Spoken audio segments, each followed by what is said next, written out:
Raja Wikramawardhana, pewaris tahta, di tengah badai, tahun 1389 menjadi titik balik bagi Majapahit.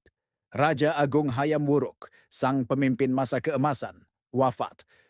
Takhta tidak jatuh kepada putra kandung, karena Hayam Wuruk hanya memiliki seorang putri, Sri Kusumawardhani.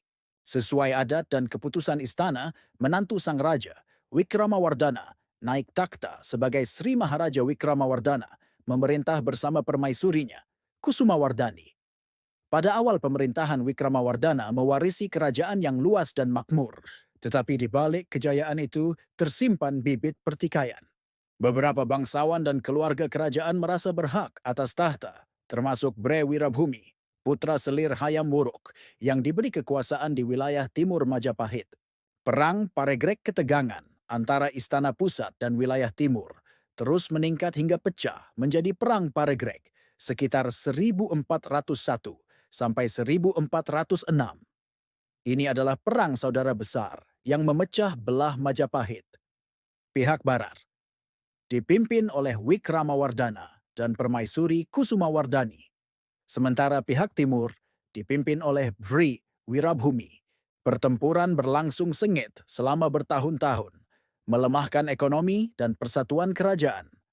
Akhirnya pasukan Wikramawardhana memenangkan perang dan Bre Wirabhumi tewas. Namun kemenangan itu bukan kebanggaan.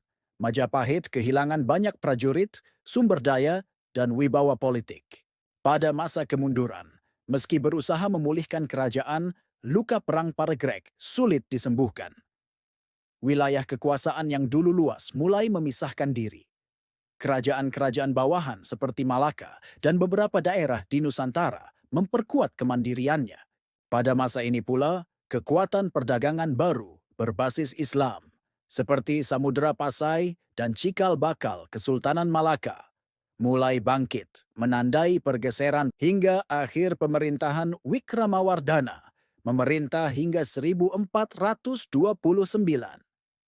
Setelah wafat, takhta diteruskan oleh putrinya, Suhita, yang berusaha menjaga sisa kejayaan Majapahit di tengah ancaman perpecahan lebih jauh. Maka pesan sejarah Majapahit di masa Wikramawardhana mengingatkan kita bahwa keutuhan bangsa bukan hanya ditentukan oleh luas wilayah, tetapi juga oleh persatuan hati dan kebijaksanaan para pemimpinnya.